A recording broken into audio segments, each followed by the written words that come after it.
Kanjon Nevidio nalazi se u Crnoj Gori, negdje na južnim obroncima Durmitora, nedaleko od Šavnika. U blizini sela Pošćenja, rečica Komarnica iz doline ulazi u kameni tesnac i probija se kroz kanjon.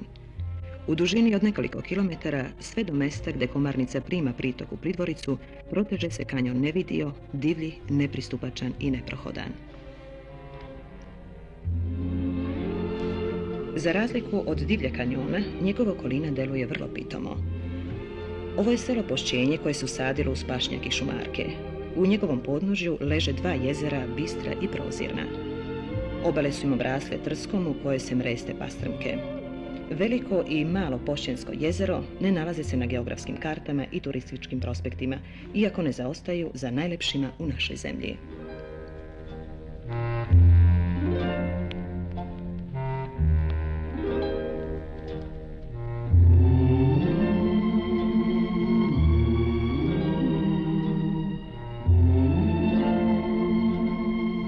Iznad Pošćenja diže se stena na koje leži zelena visoravan.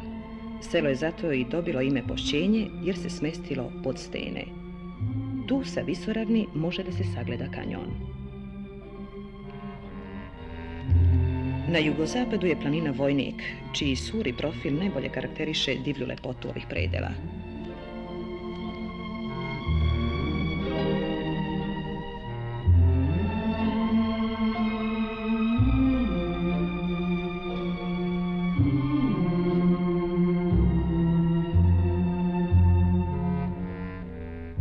Ovo je kanjon reke Pridvorice, koja utiče u Komarnicu. Otprilike do ušća Pridvorice proteže se Nevidio, neprohodni deo kanjona Komarnice.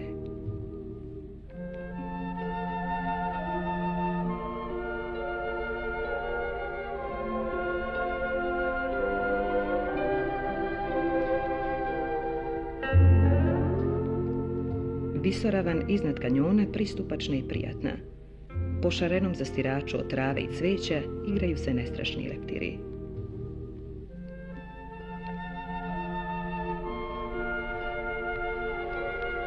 Ovo su snimci od pre godinu dana, kada je jedna ekspedicija u kojoj su bili naši reporteri prva pokušala da prođe kroz Nevidio. Pre nego što iz Mirne doline uđe u kameni hodnik, reka Komarnica u proleće primi pritok u divlju Grabovicu, koja se vodopadom obrušava sa visoke stene. Iako je prošle godine pohod u Nevidio bio krajem jula, zbog obilja kiša i kasnog topljenja snijega u uvalama Durmitora, vodopad ne samo što je još postojao, nego je bio i vrlo bogat vodom, pa je delovao veličanstveno. Zbog velike količine vode i docnije u kanjonu svi slapovi bili su veći i snažniji, pa je verovatno i to jedan od razloga što prošlogodišnja ekspedicija nije uspela u svom poduhvatu. Prikazat ćemo nekoliko snimaka sa prošlogodišnjeg pohoda kroz kanjon Nevidio, koji je i dobio ime po tome što ljudska noga još nije bila kročila u njega, pa ga niko nije uspeo da sagleda.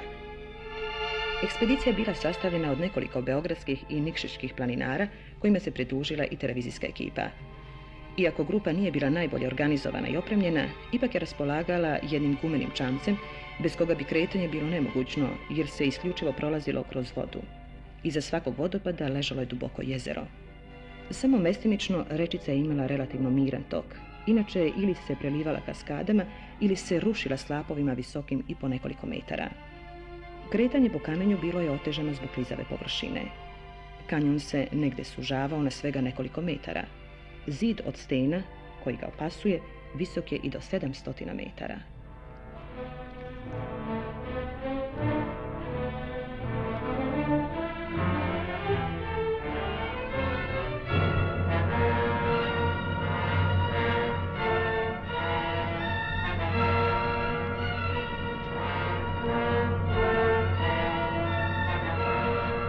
Kada je uspešno prešla 4 vodopada, ekspedicija se suočila sa nepremostivom teškoćom. Snažna vodena bujica patala je u duboko penušavo jezero koje je savijalo nadesno i nestajalo iza kamenih blokova. Dvojica planinara spustili su se u vodeni ambis da ispitaju mogućnost prolaza. Ostali su nestrpljivo očekivali izveštaj. Kada se sav pomrzao, pojavio jedan od izviđača, iskusni planinar iz Nikšića Miloš Bojanović.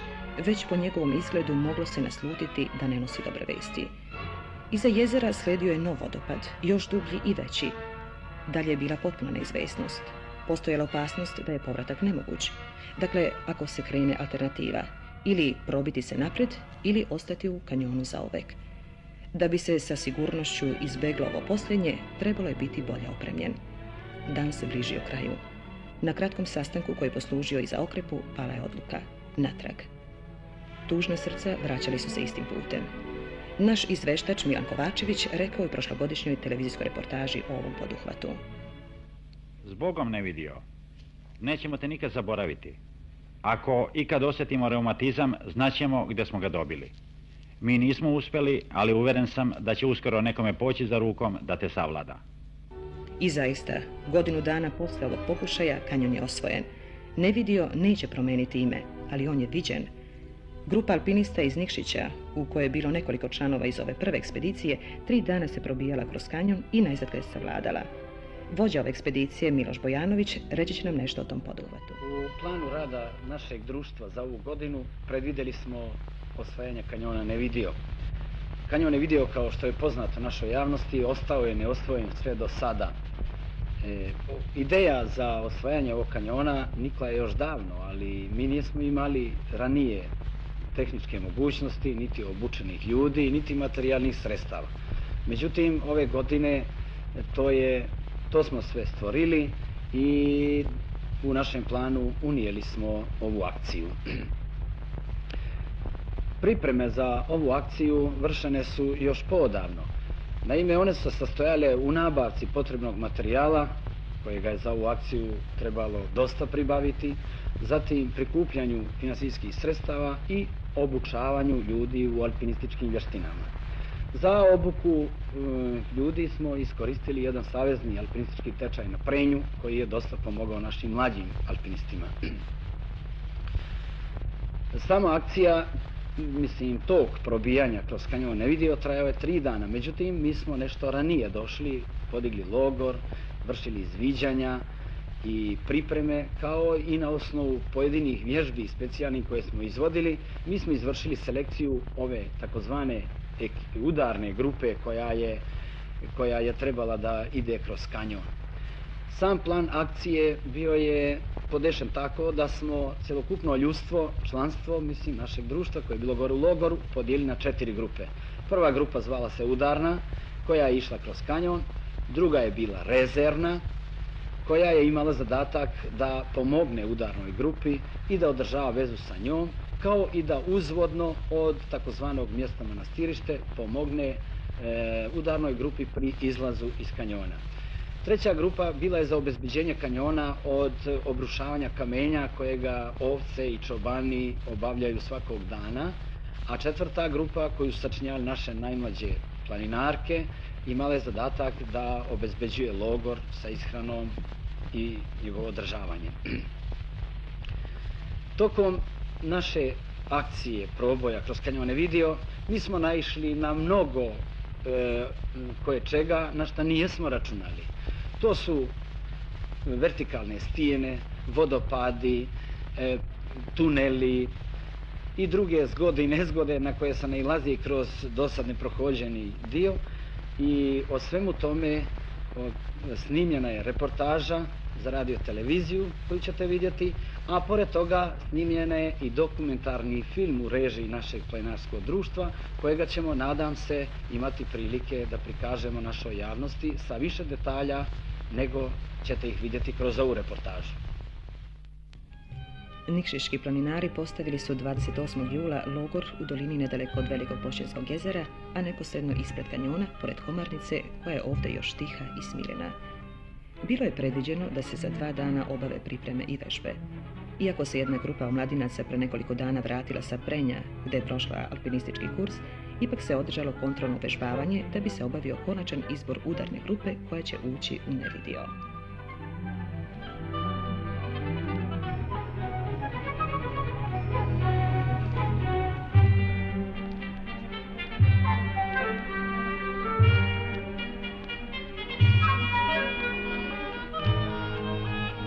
Stene iznad logora pružale su idealnu priliku za vežbavanje alpinističkog kretanja pomoću užeta.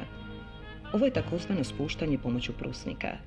Prusnik je mali konopac koji se u vidu osmice veže oko pojasa. Pomoću karabinera, gvozdene alpinističke karike, prusnik se spoji sa užetom koje se obavi oko nogu i ramena. Spuštanje izgleda lako, ali može da ga izvede samo iskusan planinar.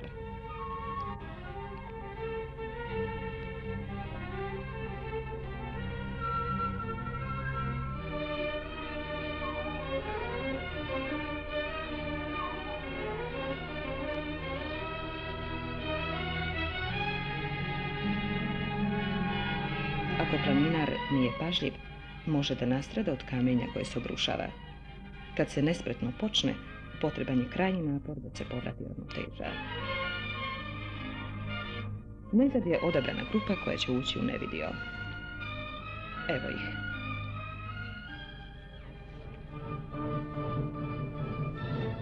Miloš Bojanović, službenik. Boško Vulanović, nastavnik fizike. Stevo Vujčić, metalski radnik. Ratko Lučić Gaga, učenik. Pavle Vučurović, student rudarstva. Nikola Mrvaljević Šunja, diplomirani komercijalista. Božidar Kontić, student književnosti.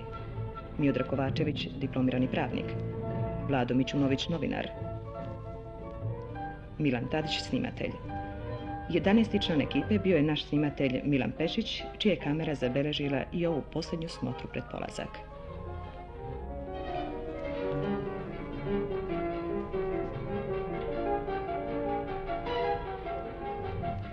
Ispraćajući ih, srdačno su im zaželjeli sreću članovi ekspedicije koji nisu išli u nevidio, nego su imali zadatak da se kreću bočno sa obe strane kanjona da bi sprečili da čobane ili stada obrušavaju kamenje. Bilo je 10 časova ujutru 30. jula. Dosta brzo su prešli deo kanjona koji je osvojen prošle godine. Vodopad sa kojeg se vratila prošlogodišnja ekspedicija predstavljao je ozbiljnu prepreku.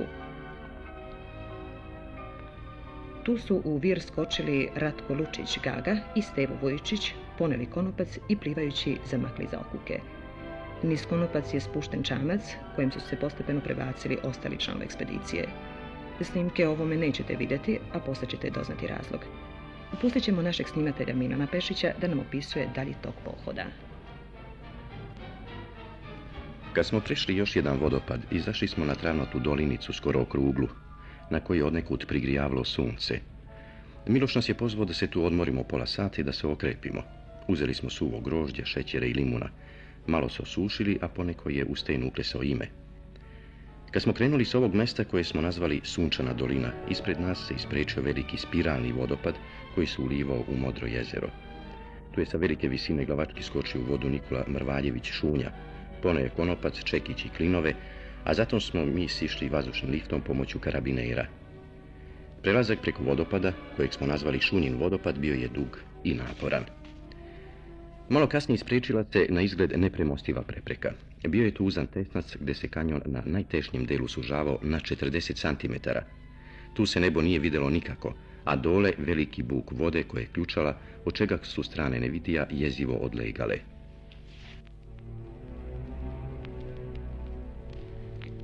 Šta se dogodilo u ovom tesnecu, ispričat će nam vođa ekspedicije Miloš Bojanović. Prvog dana probijanja kroz kanjon naišli smo na tjesnac dug oko 70 metara, širok možda svega pola metra.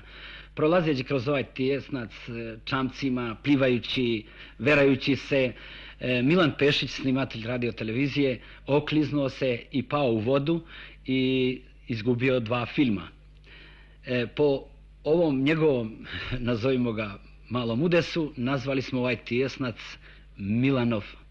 Milanov tjesnac.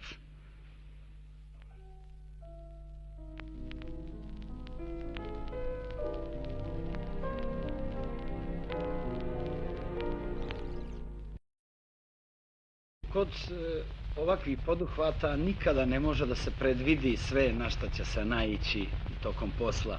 Tako, na primjer, za nas je nepredviđeno ispalo da smo morali poslije prvog dana da tražimo načina da izađemo iz kanjona i prenoćimo van, u logor. Međutim, poslije probijanja prvog dana do 4 sata poslije podne ustanovili smo da dalje ne bi mogli jer su nas očekivale nove prepreke i teškoće, više nego dotle.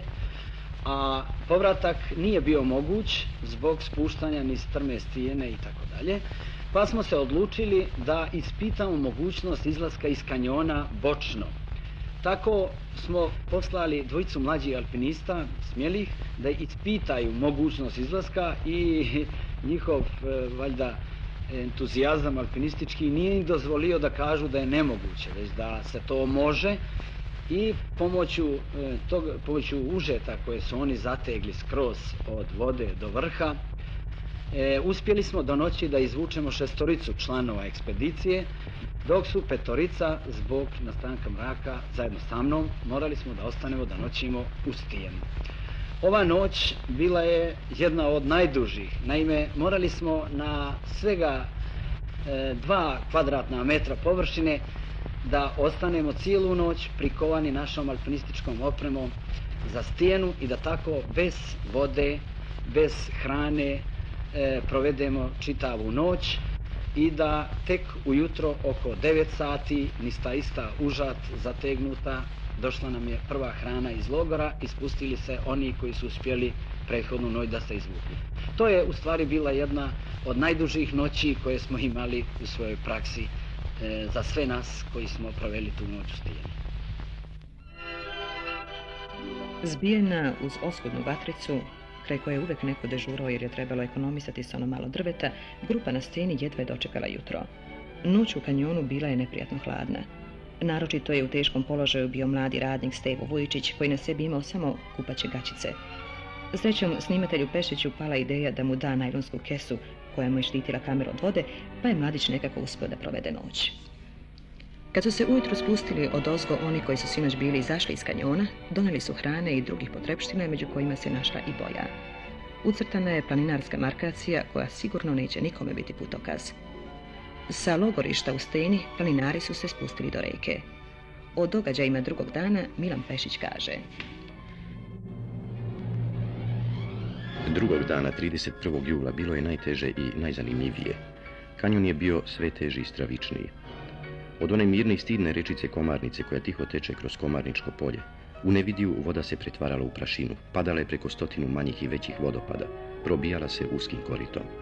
Mnoge stene izdubila i kroz njih napravila nepremostive prolaze. Negdje smo se morali verati strmom obalom, negdje prolaziti kroz vodu. Vodopadi sve veći smenjivali su se jedan za drugim. Žurili smo se, jer nismo smjeli dozvoliti da opet zanoćimo u kanjonu, pošto nas je gotovo neprestano odozgo bombardovalo kamenje.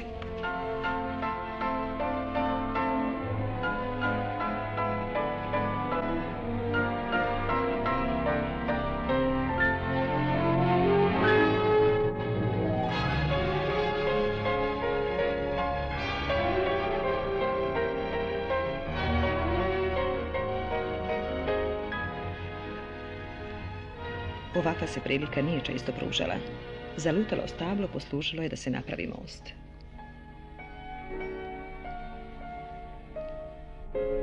Izgledalo je da će naredna prepreka definitivno spriječiti osvajanje kanjona. Bio je to snažan vodopad.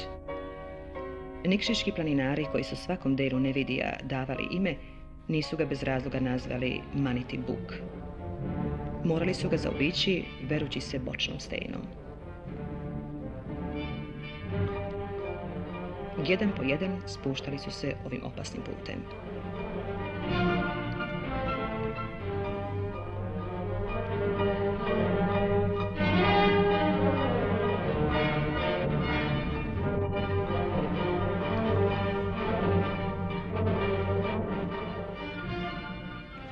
Neko će se zapitati, zašto to oni čine? Odgovor se može naći u onoj anegdoti o poznatom engleskom alpinisti Irvingu, koji je tragično izgubio život sa svojim drugom Malloryem kada je pre 3 decenije krenuo sa posljednje baze na sam vrh Mount Everesta i nikada se nije vratio. Kad je na jednom predavanju u Londonu, govoreći o prethodnom pokušaju osvajanja Mount Everesta, opisao nadčovečanske napore koje zahteva ovakav poduhvat, jedna devojka iz publike zapitala je: "A zašto se vi penjete na Mount Everest?" Irving se malo zamislio i odgovorio: "Zato što on postoji." Taj isti izazov upućivao je i Nevidio od kad se doznalo za njegovu neprohodnost. Zar da u vrijeme kad čovjek pomišlja na osvajanje dalekih svetova, jedan kanjon, tako reći na domaku ruke, može da prkosi svojom neosvojivošću? Ta misao terala je Nikšićke planinare napred preko svih prepreka. Ovi snimci samo delimično stvaraju predstavu o tome kako izgleda Nevidio. Snimatelj Pešić zapisao je posle.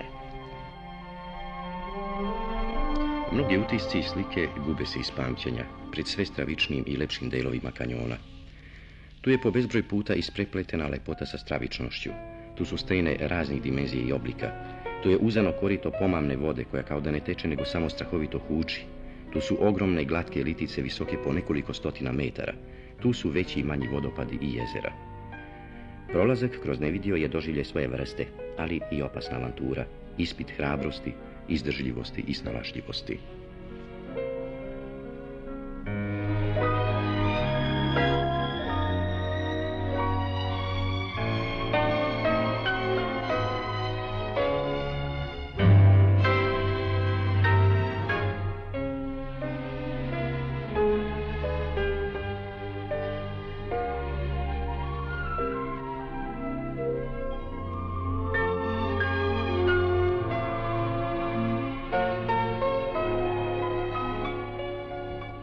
Ničanci nisu izdržali. Jednome je probušeno dno prilikom transportovanja, pa je u buduće mogao da služi samo za prebacivanje stvari, ali ne i ljudi. Još jedan visoki vodopad mogao je da se pređe samo ako jedan od dvojice neustrašivih mladića, koji su predstavljali udarni deo ekspedicije, Gaga ili Šunja, skoči, ponese konopac i uspostavi lift. Skočio je Šunja, pa je jezero dobilo njegovo ime.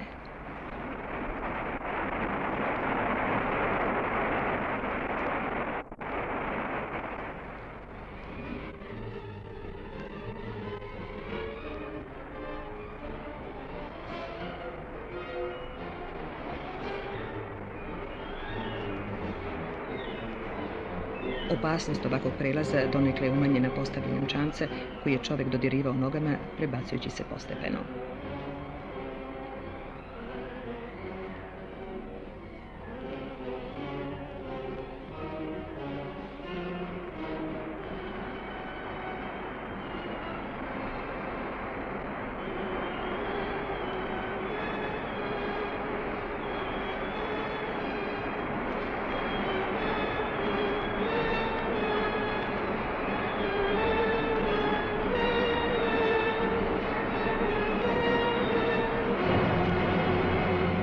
Vodopad preko kojeg je prvi skočio Gaga dobio je posle ime Vladov vodopad, jer je novinar Vlado Mićunović ovdje pao u vodu.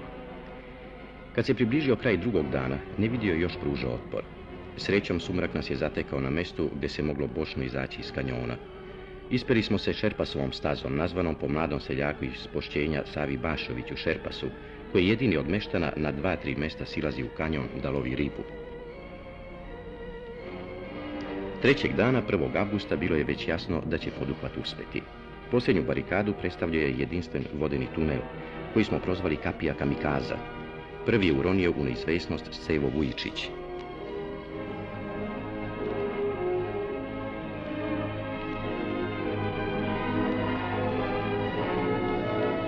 Hoće li uspjeti?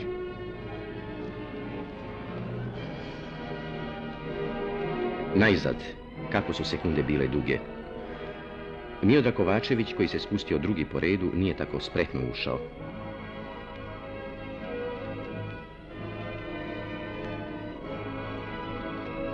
Srećom, šlem je amortizovao udarac u glavu. Čekali smo zato nestrpljivo. Prošlo je srećno. Ali put je bio suviše opasan. Zato smo se mi ostali prebacili vazdušnim liftom preko Konopca.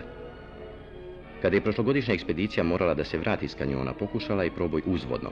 Tada je u steni ostavljeno nekoliko klinova. Kad smo njih ugledali, onakve kao da smo ih juče ostavili, bilo je jasno da je poduhvat uspeo.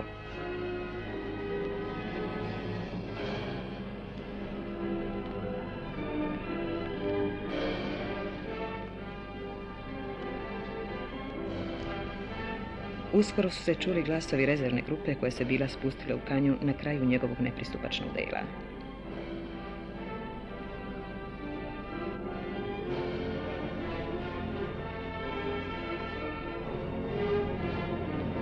Bili su blizu da su gotovo mogli da se dotaknu rukom. ali i dve grupe delila je duboka provalija.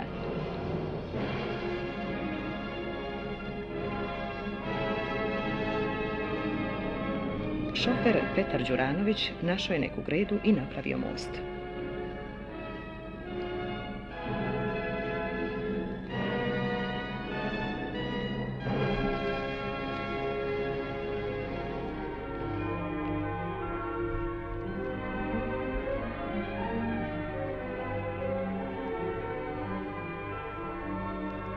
Alpinisti su ipak više volili da se posluže svojim isprobanim sredstvima.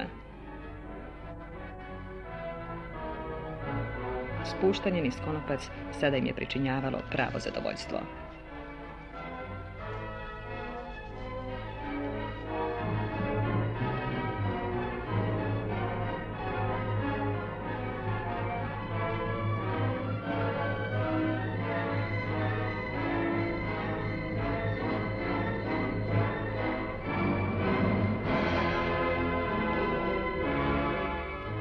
Hrabri Petar uštedao je planinarima posljednji napor.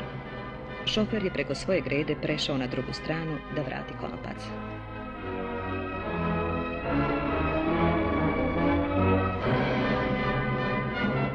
I tako se završava priča o podvigu planinara iz Nikšića, koji su u ovaj poduhvat uložili i hrabrost, i snagu, i napor, i deo svog godišnjeg odmora. Ali Nevidio je viđen i prođen.